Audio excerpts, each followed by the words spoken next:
Hey everyone, welcome back to the channel. It's Kumar here. Today we're diving into a list of places in India that you might want to think twice about visiting. We're talking about places with some seriously sketchy vibes, dangerous situations, and maybe even a ghost or two. Let's get started. Alright, first up we've got North Sentinel Island. Picture this, a beautiful island, lush green forests, pristine beaches. Sounds like paradise, right? Wrong. This place is basically off-limits, and for good reason. The Sentinelese tribe that lives here has made it very clear they don't want visitors. We're talking about attacking anyone who comes near with spears and arrows. They've even driven off helicopters. These guys are serious about their privacy. The Indian government has made it illegal to go within 3 miles of the island, and trust me, that's a rule you don't want to break.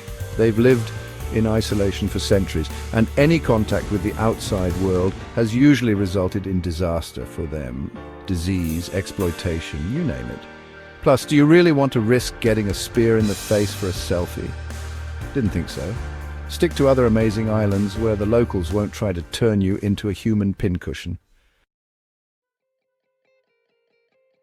Next up, we're heading to the Chambal Valley, a place with a reputation that's more rugged than a pair of ripped jeans you've had since high school. This region, spanning parts of Uttar Pradesh, Rajasthan and Madhya Pradesh, was once a haven for dacoits. Think Robin Hood, but way less charming and way more likely to rob you blind. While things have calmed down a bit in recent years, the Chambal Valley still has an air of danger about it. The terrain is rugged and remote, making it difficult for law enforcement to patrol effectively. So, unless you're looking to star in your own Bollywood action thriller, I'd recommend giving the Chambal Valley a wide berth. There are plenty of other places in India where you can experience the beauty of rural life without the risk of running into a band of armed robbers.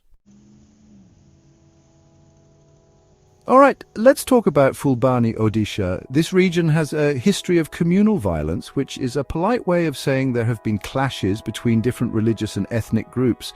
And when I say clashes, I don't mean a heated debate about pineapple on pizza.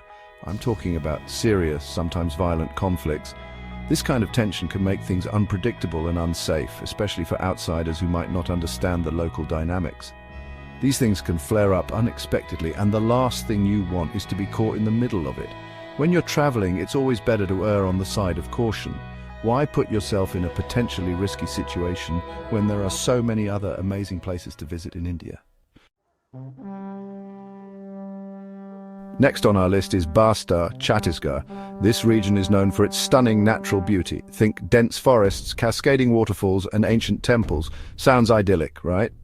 Well, here's the catch. Bastar is also a hotbed for Naxalite Maoist insurgency. If you're not familiar with the Naxalites, they're a group of communist guerrillas who have been waging an armed struggle against the Indian government for decades. This means that traveling in Bastar can be extremely risky.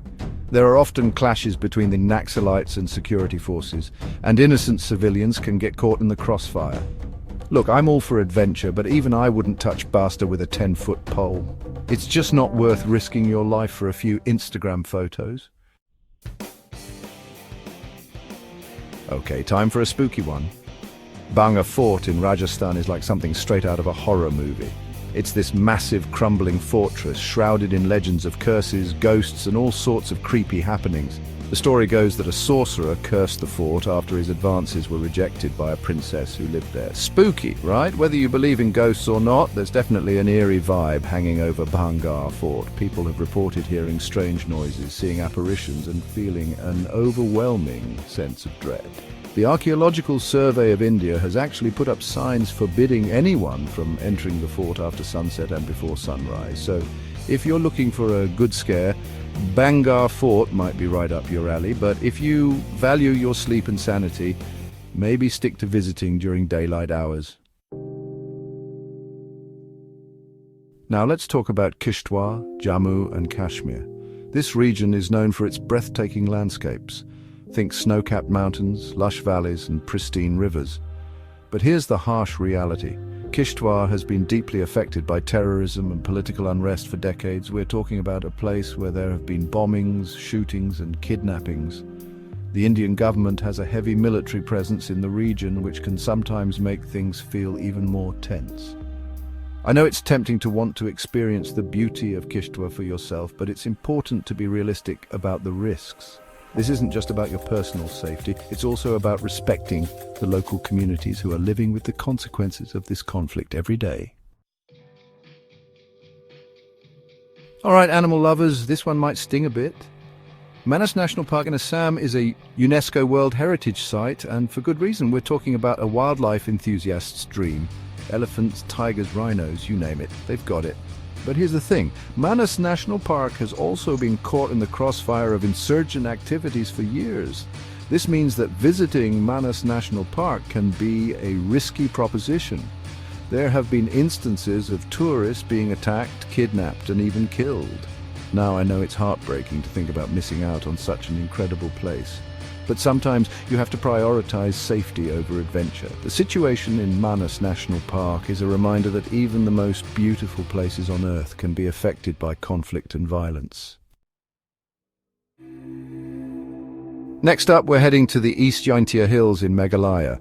This region is known for its stunning natural beauty, with rolling hills, cascading waterfalls, and crystal-clear rivers. Sounds like paradise, right? Well, not so fast.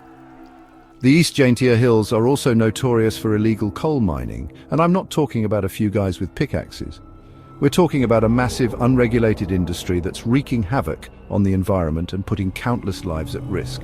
Picture this, deep, unstable mine shafts prone to collapse, toxic fumes filling the air, and a complete disregard for safety regulations. There have been numerous accidents in these mines, resulting in injuries and fatalities, but it's not just the miners who are at risk. The environmental damage caused by this illegal mining is devastating. It's a heartbreaking situation, and it's a stark reminder of the dark side of our insatiable demand for resources. All right, let's talk about the Nicobar Islands. This archipelago is a true paradise with pristine beaches, turquoise waters, and lush rainforest. But here's the catch. Most of the Nicobar Islands are strictly off-limits to outsiders. The indigenous tribes that call these islands home have lived in isolation for centuries, and they want to keep it that way. Contact with the outside world could expose them to diseases to which they have no immunity, potentially wiping out entire tribes. It's a serious issue, and the Indian government is taking it very seriously. So, unless you want to risk a hefty fine or even jail time, don't even think about sneaking onto the Nicobar Islands. Admire their beauty from afar, and let's respect the wishes of the people who call them home. Last but not least, we're heading to Dharavi, Mumbai. Now, Dharavi is known for being one of the largest slums in Asia, and it's a place that's full of contrasts. On the one hand, it's a vibrant hub of entrepreneurship and community spirit. But on the other hand, Dharavi is also a place of poverty, overcrowding, and limited access to basic services. The streets are narrow and often congested, sanitation can be an issue, and crime is a reality. In fact, it can be an eye-opening experience to see this side of Mumbai and to learn about the resilience and ingenuity of its residents. But it's important to be aware of the challenges and to be respectful of the people who live there. Don't just treat it like a tourist attraction. Take the time to learn about the community, engage with the locals, and maybe even support some of the local businesses. And always, always prioritize your safety. And that's our list of places to avoid in India. Look, I know it's a bummer to have to cross some places off your travel bucket list, but trust me, it's better to be safe than sorry. India is an incredible country with so much to offer, but it's important to be aware of the potential risks and to plan your trip accordingly. Do your research, be aware of your surroundings, and don't be afraid to ask for help if you need it. If you found this video helpful, don't forget to like, share, and subscribe. See you in the next video.